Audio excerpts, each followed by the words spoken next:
Hello everyone, today we read and comment the 13th chapter of the 5th book of Vom Kriege, its title being Cantonments. The text follows. In the modern system of war, cantonments have become again indispensable, because neither tents nor a complete military train make an army independent of them.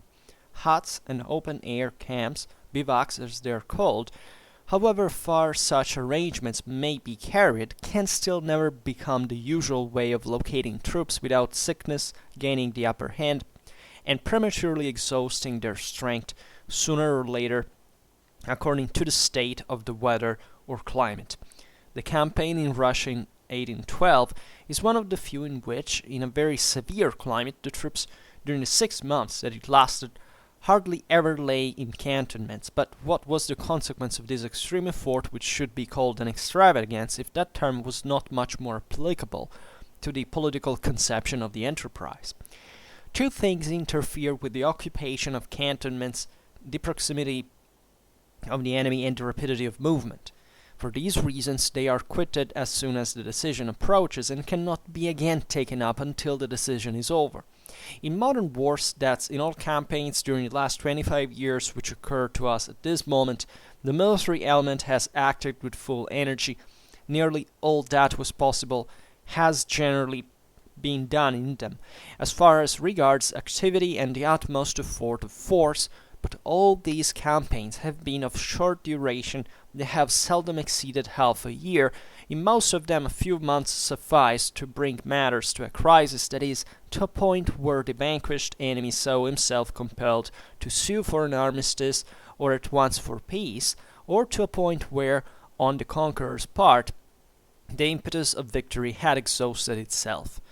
During this period of extreme effort there could be little question of cantonments, for even in the victorious march of the pursuer, if there was no longer any danger, the rapidity of movement made that kind of relief impossible. But when from any cause the course of events is less impetuous, when a more even oscillation and balancing of forces takes place, then the housing of troops must again become a foremost subject for attention. This want has become influenced even on the conduct of war itself, partly in this way that we seek to gain more time and security by a stronger system of outposts, by a more considerable advance guard thrown further forward, and partly in this way that our measures are governed more by the richness and fertility of the country than by the tactical advantages which the ground affords in the geometrical relations of lines and points. A commercial town of 20 or 30,000 inhabitants, a road thickly studded with large villages or flourishing towns, give such facilities for the assembling in one position large bodies of troops, and this concentration gives such a freedom, such a latitude for movement, as fully compensate for the advantages which the better situation of some point may otherwise present. On the form to be followed in arranging cantonments we have only a few observations to make, as this subject belongs for the most part to tactics. The housing of troops comes under two heads, inasmuch as it can either be the main point or only a secondary consideration. If the disposition of the troops in the course of a campaign is regulated by grounds purely tactical and strategical, and if, as is done more especially with cavalry, they are directed for their comfort to occupy the quarters available in the vicinity of the point of concentration of the army, then the quarters are subordinate considerations and substitutes for camps. They must therefore be chosen within such a radius that the troops can reach the point of assembly in good time. But if an army takes up quarters to rest and refresh, then the housing of the troops is the main point, and other measures, consequently also the selection of the particular point of assembly, will be influenced by that object. The first question for examination here is as to the general form of cantonments as a whole. The usual form is that of a very long oval, a mere widening, as it were, of the tactical order of battle. The point of assembly for the army is in front, the headquarters in rear. Now these arrangements are in point of fact adverse, indeed almost opposed, to the safe assembly of the army on the approach of the enemy. The more the cantonments form a square, or rather a circle, the quicker the troops can concentrate at one point, that is the center. The further the place of assembly is placed in rear, the longer the enemy will be in reaching it, and therefore the more time is left us to assemble. A point of assembly in rear of the cantonments can never be in danger. And on the other hand, the farther the headquarters are in advance, so much the sooner reports arrive, therefore so much the better is the commander informed of everything. At the same time, the first named arrangements are not devoid of points which deserve some attention. By the extension of cantonments in width, we have in view the protection of the country which would otherwise be laid under contributions by the enemy. But this motive is neither thoroughly sound, nor it is very important.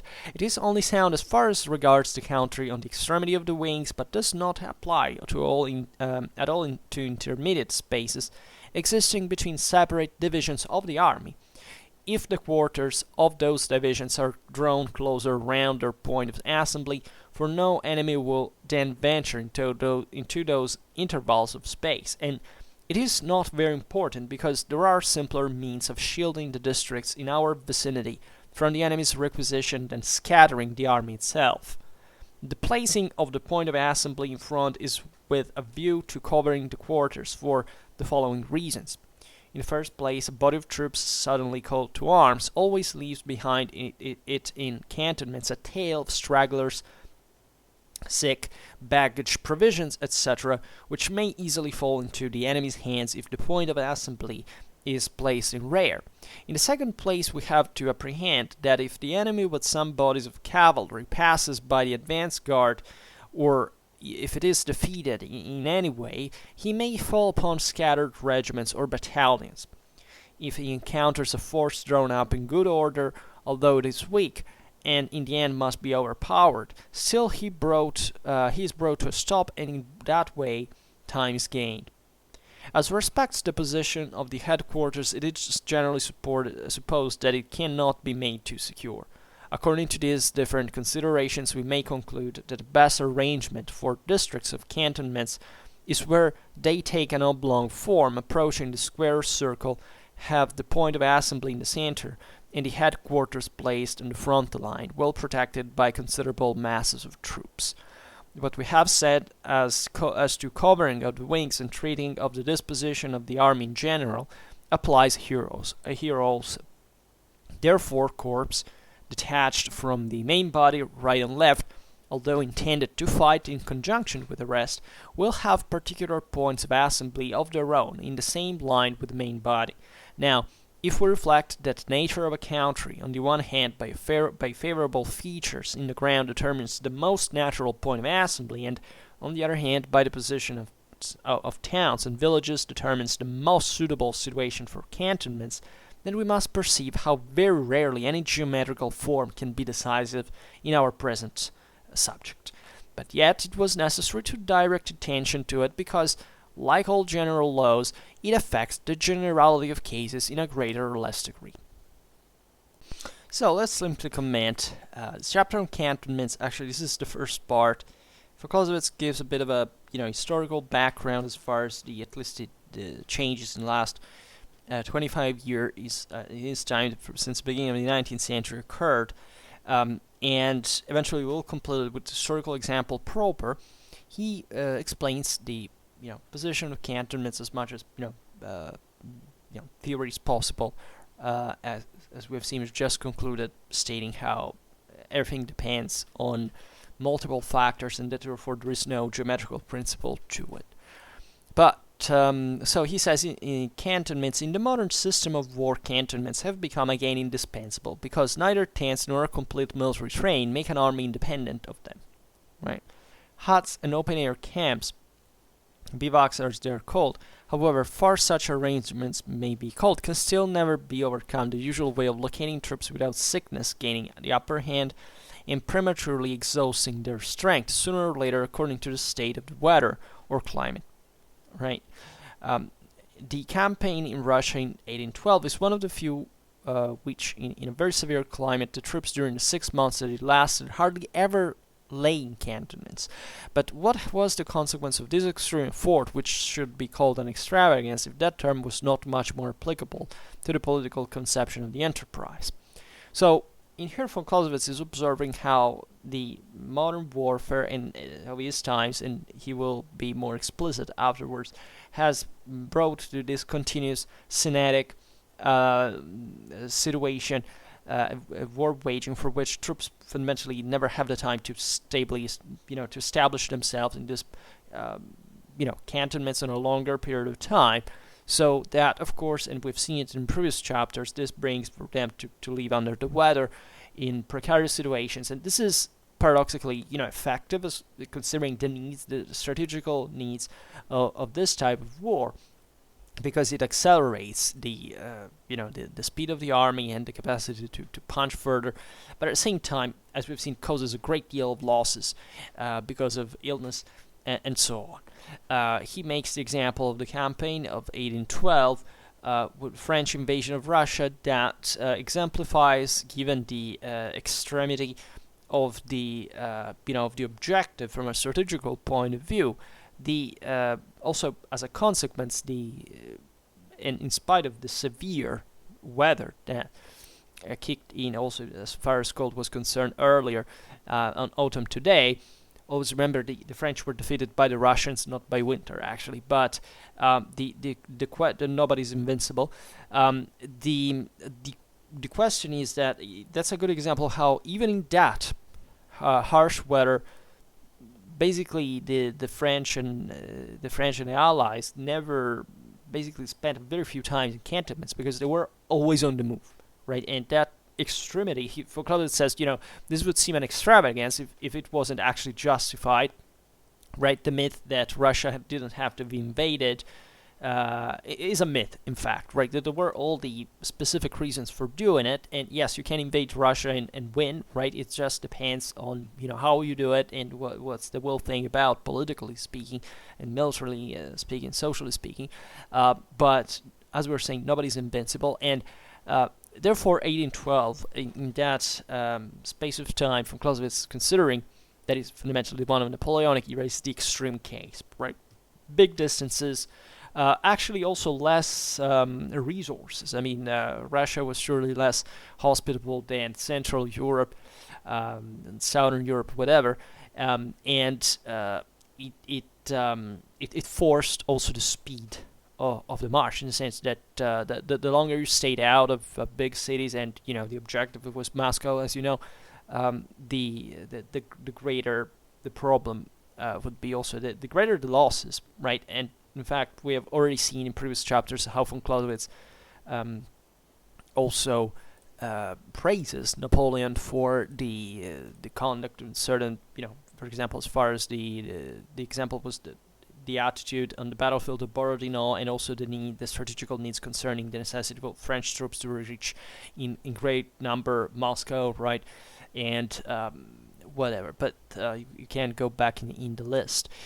The question here is highlighting how, as we were saying at the time, that as crude as it sounds, actually that was an improvement, right? In previous times, armies had stayed longer in cantonments, right? Even leaving the cantonment in face of the enemy during the cold season, going back literally home, or however in other places, then coming back to fight the next season. So something that by the beginning of the 19th century, where warfare had dynamicized enormously, was not conceivable anymore.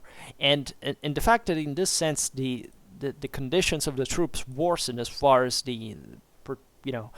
this exposure to the weather is concerned is actually mirroring an improvement in the way of war, right? For given, just think about how more devastating, just in terms of firepower, or even just larger by sheer masses, Napoleonic armies were compared to previous times. So that teaches you to look at things in perspective, and so not to trace easy parallelisms that do not reflect directly proportional improvements in all fields. This is a complex system, and it changes like that. Then von Clausewitz says, two things interfere with the occupation of cantonments in proximity of the enemy and the rapidity of the movement. For these reasons, they are quitted as soon as the decision approaches and cannot be again taken up until the decision is over, right? So here he gives you the reasons why there can't be a cantonment in this state of war, because the enemy's always like in front of you, so you have always to, you don't have time to go into cantonment and eventually go out there. No, you're always on the verge of starting the combat, and also a dramatically intensive one. Also the same repetitive movement. That is, armies are much more on the move on a regular basis, so there's literally no reason for cantonments. No time, no functional. I mean, no chance to stop in the place most of the times. Not that this didn't happen. We've seen that in certain situations, especially at the beginning of the Wars of the French Revolution, that this happened. Von Clausewitz also experienced this partly in Holland, in the Netherlands actually, and there was also some, positional warfare in a sense where certain things were experimented. So he's not always remember von Clausewitz is not definitive about this thing. He's simply saying in this time of warfare, but things will change in the future, right? So he doesn't care for you to let you know what was warfare at the time. But making you understand what and why things changed that way, what can be theoretically drawn from how war works universally aside from that specific contingency. Always remember that. Then he writes, in modern wars, that's in all campaigns during the last 25 years. Actually, I don't know where he wrote this, because as you know, he died at the beginning of the 1830s, and he took a while writing this, but here I think he's referring to, if not to starting from the 1800s, however, Napoleonic warfare altogether, right? So that was the thing which occur to us at this moment. The military element has acted with full energy, right?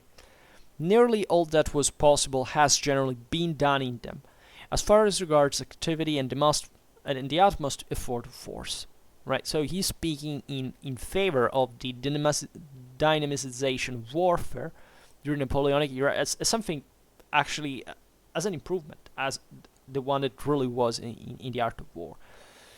But all these campaigns, he writes, have been of short duration, that they have seldom exceeded half a year. This is important. It's also part of most of the good season in most of the times, right? And in most of them, a few months suffice to bring matters to a crisis. That is, to a point where the vanquished enemy saw himself compelled to sue for an armistice, or at once for peace, or to a point where on the conqueror's part the impetus of victory had exhausted itself, right? So, yeah, these were dramatically shocking wars that the world had literally never seen, because Napoleonic warfare had, reached unprecedented levels of this sheer power involved. But at the same time, they lasted a few, right? And also, part of this time was spent not just during the heat of the crisis of the Atmos of Fort. So that can be explained in a sense. So that helped also in terms of weather to comfort, but it's relative still. And he writes, in fact, during this period of extreme effort, there could be a little question of cantonments, for even in the victorious march of the pursuer, if there was no longer any danger, the repetitive movement made that kind of relief impossible, right? So even in a condition where you have basically crushed the enemy, you're just marching in his own land, right? And, ravaging, and, there is no obstacle, right? Because resistance is ridiculous in front of these armies. Never think that you win wars through resistance. Resistance is the admission that whichever power was there has been wiped out, and that you have to resort to that, like terroristic, things of guerrilla and so on. So, and not saying that, I don't know, if you look at Spain during Napoleonic Wars, how much actually attrition was accomplished. But even in there, it's not just guerrilla. It was also the British backing them, and a big deal involved in terms of sheer number of forces, etc. But so the normal being that, even when you're actually walking into the enemy's home, because it's been wiped out, you're speed up, right? So what's the point of taking cantonments? There's no need to stop. So even in a relaxed condition at the end of the day, you don't need that. Then Von Clausewitz says, but when, from any cause, the course of events is less impetuous, which can always happen, when a more even oscillation and balancing of forces takes place, because the enemy may actually accomplish that, then the housing of troops must again become a foremost subject for attention. Which reveals Clausewitzian flexibility regarding to the fact that things change over time. That this work has absolutely nothing to do, as people think, with 19th century warfare per se. This is about war in its universal and historical meaning, in its human dimension, right? So then Von Clausewitz says this want has some influence even on the conduct of war itself, partly in this way that we seek to gain more time and security by a stronger system of outposts, because naturally you have this troop cantoned and you need to maintain a certain guard on them and then a trench and creating outposts and being ready for this positional warfare. But for the thing that this may still be before an enemy attack, so that you need to redeploy eventually and spy on the enemy in the meanwhile by a more considerable advanced guard thrown further forward. So that, as we have seen previously, the longer naturally your outposts, the further ahead the outposts are, the more time you give your army to deploy in case the enemy wants to attack you. Naturally, it's easier for these outposts to be overrun, but at the same time, in front of two large armies, it's not a big deal. We realize that there is this limit. This depends naturally on the nature of the terrain and the cantonment itself, and as we'll see it now. Then Von Clausewitz says, and partly, and this other factor, that our measures are governed more by the richness and fertility of the country than by the tactical advantages which the ground affords in the geometrical relations of lines and points. In fact, he has a commercial town of 20 or 30,000 inhabitants, a road thickly studded with large villages or flourishing towns, give such facilities for this assembling in one position large bodies of troops, and this concentration gives such a freedom and such a latitude for movement as fully compensate for the advantages which the better situation of some point may otherwise present. So as he will conclude, the matter here is it's not just a purely let's say strategical tactical reason, something that pertains strictly speaking to the theory of the art of war, but even obviously to things like logistics and supplies. These are all things that are properly not part of the theory of the art of war, but naturally constant interplay, and you may not know how you will have to canton your troops simply considering their strength the one of the enemy, but you necessarily have to realize what's the ground like, what's your possibility of staying there for how long, what the local resources are about, and so on. So this is kind of obvious, and this is what makes, generally speaking, also any law about how geometrically speaking the cantonments should be deployed kind of virtually influent. So then Von Clausewitz says, on the form to be followed in arranging cantonments, we have only a few observations to make, as this subject belongs for the most part to tactics. That is to say, it depends naturally at that point how you have to engage the enemy, because if you are positioned, if you're you essentially are stop in front of the enemy and you're just facing with him, at that point it's not much. Your strategical considerations would naturally always be there, but as far as the outposts and the cantonments are concerned, at that point it's mostly a tactical matter, because it's just how you have to engage in this space that is between the two armies that is presumably small, so that's the preferential problem, or at least it's something that, if it's not directly about tactics, it's however, as you will see now, how you have to bring your troops to fight, in terms of viability and so on. So von Clausewitz says the housing of troops comes under two heads, inasmuch as it can either be the main point or only a secondary consideration. If the disposition of the troops in the course of a campaign is regulated by grounds purely tactical and strategical, and if, as is done more especially with cavalry, they are directed for their comfort to occupy the quarters available in the vicinity of the position of concentration of the army, then the quarters are subordinate considerations and substitutes for camps. Right? That is to say, if you're fundamentally, the closer it comes to that dynamic type of warfare, especially when you have very mobile units, and their tactical employment is actually much more flexible. Like cavalry is a good example, but it can be also more. Of course, at that point, camping is useless, because it's mostly, you have to stay ready. It's better to quarter your troops simply, as it comes.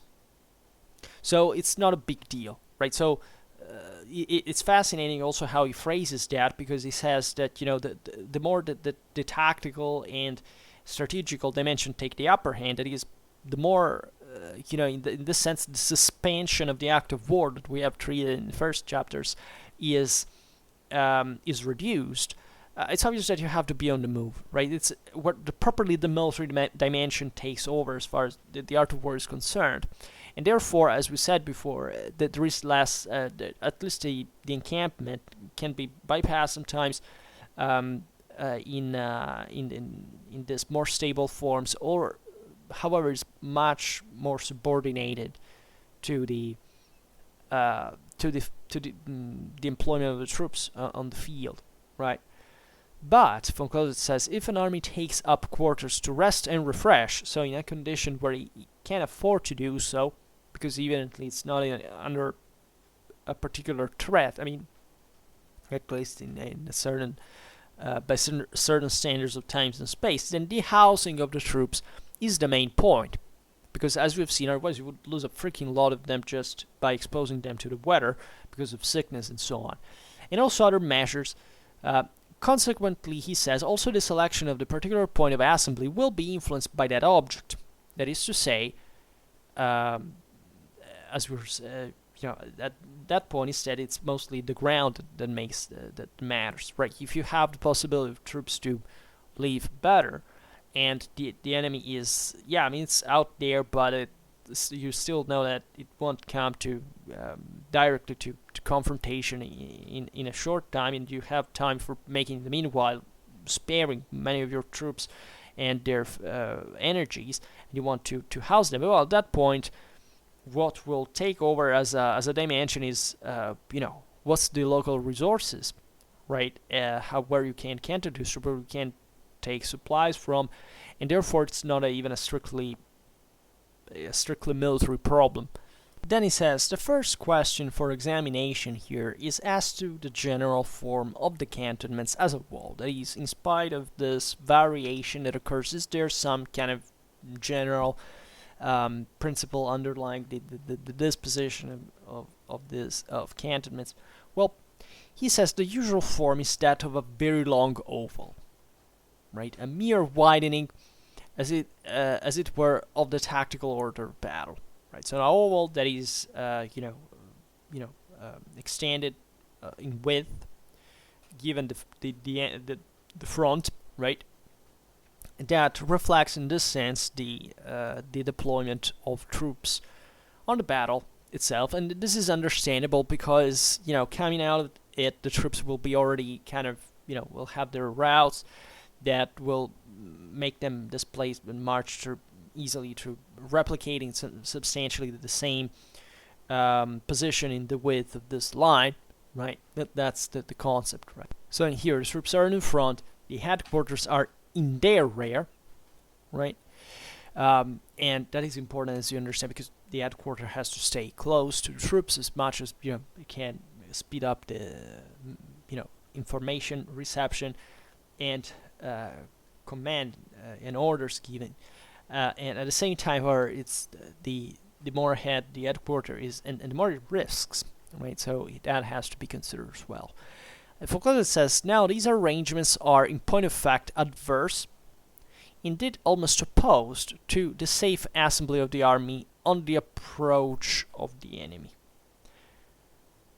Foucault says, the more the cantonments form a square, right? So he says, you understand what he means. I mean, these troops are to be sent forward while the enemy is technically aggressing, or maybe you are the one who is aggressing you, but at the same time, you're going there to be exposed, of course. There are other ways troops can be deployed. So Foucault says, the more the cantonments form a square, or rather a circle, so that the more become more compact, right? The quicker the troops can concentrate at one given point. It is not a battle line, as the squeezed oval we were saying before, and in fact Foucault says that is the center. Of course, the more compact this cantonment is, and the more the troops are going to be concentrated, therefore it's easier for them to move all together towards one point, right? At the same point for all of them, not a line. And Foucault says the further the place of assembly, so by the way, this can happen independently from also what you would like to do, because maybe you literally don't have space. So he's saying this stuff because he says, consider that when that is the eventuality, if your needs are otherwise, you should be very careful about this kind of disposition, in as much as the general picture here makes it work in that way.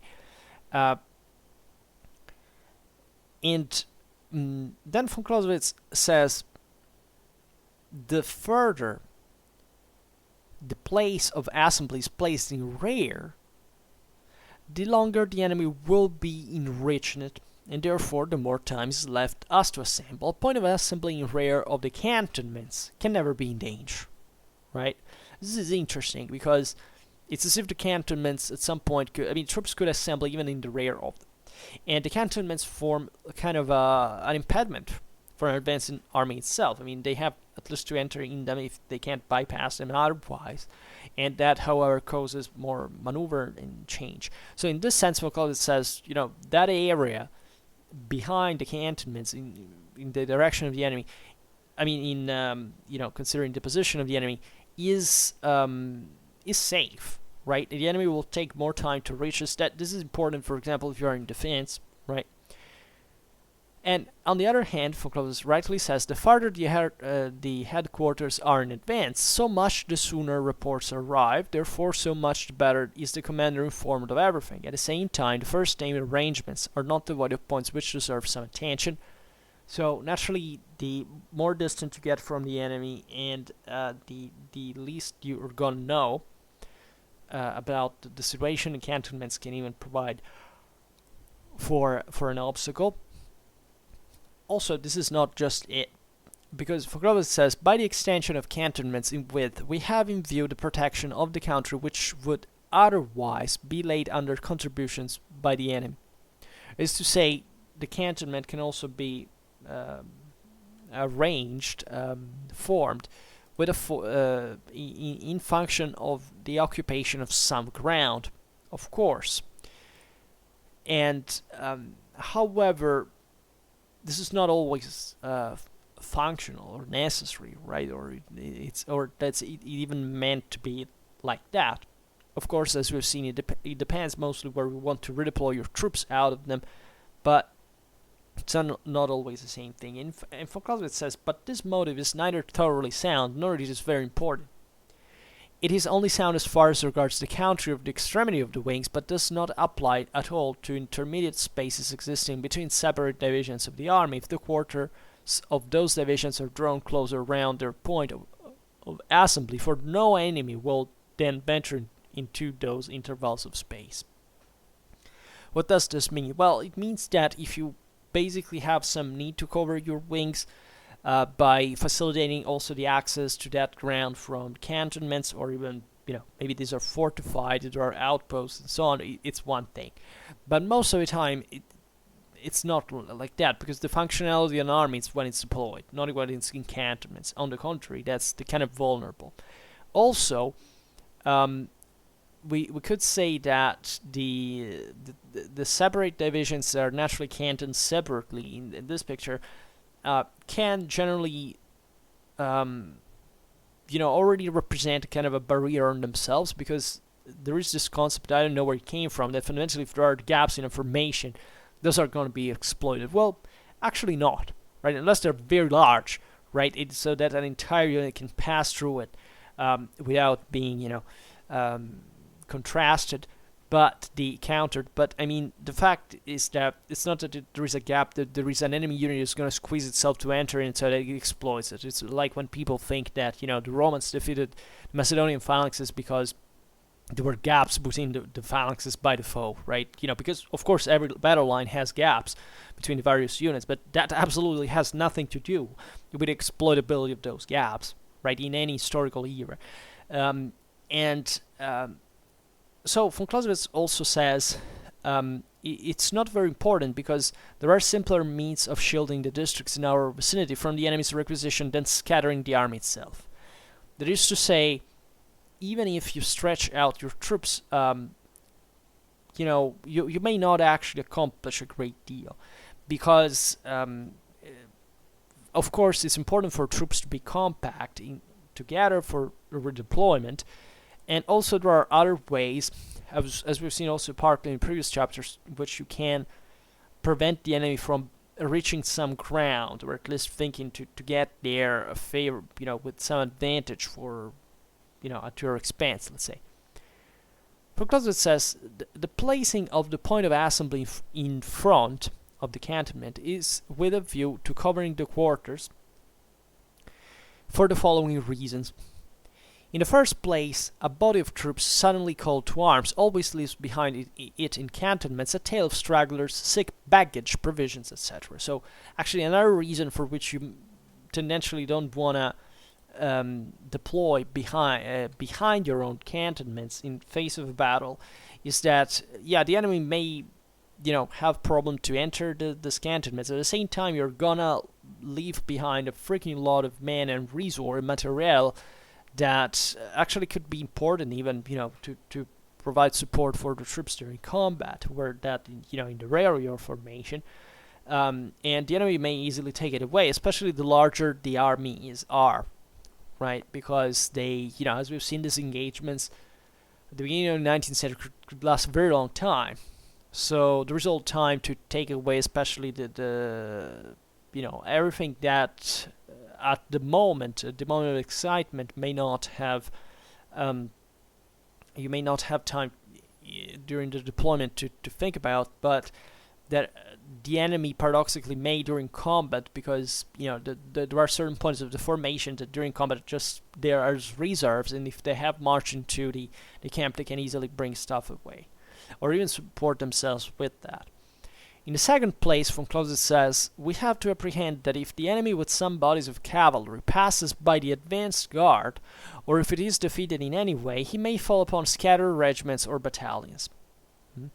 If he encounters a force drawn up in good order, although it is weak and in the end must be overpowered, still he is brought to a stop, and in that way time is gained, so that the enemy may even overrun a vanguard. But if he finds troops that have had the time and space to draw up, well, he's going to have this reserve coming fresh against him after the first fight, and we've seen how that is important, even in conditions of progressed superiority, to have the sequence happening. So then von Clausewitz says, as respects the position of the headquarters, it is generally supposed that it cannot be made too secure, meaning that of course they have to be with the army in a way or another, so you can even keep them at distance in the rear, but at the same time, as we've seen, that produces its it has its cons. So according to these different considerations, von Clausewitz says, we may conclude that the best arrangement for districts of cantonments is where they take an oblong form approaching the square or circle, have the point of assembly in the center, and the headquarters placed on the front line, well protected by considerable masses of troops. What we have said as to covering the wings in treating of the disposition of the army in general applies here also. Therefore, corps detached from the main body, right and left, although intended to fight in conjunction with the rest, will have particular points of assembly on their own, in the same line with the main body. And we've seen this when speaking of the wings, and there's not really much to understand. I mean, they have their own different deployment because they are meant to, at that point, if I understand correctly, the text also not, they have to go outwards on the flanks to be deployed, and they're not just stationed directly in front of the cantonments, but I think it can be the same too as well. And von Clausewitz says, I mean, in front of the cantonments that will have to form those wings, but that's also, as we've seen, von Clausewitz intends that the more this oval is compact, meaning that in spite of its width, fundamentally contains the allows the troops to be more concentrated in a single spot. Still, of course, we've seen that the wings operate more or less like on the same a certain distance from the main body, but still, of course, in conjunction with it, but especially at the same height. I mean, on the same line, practically.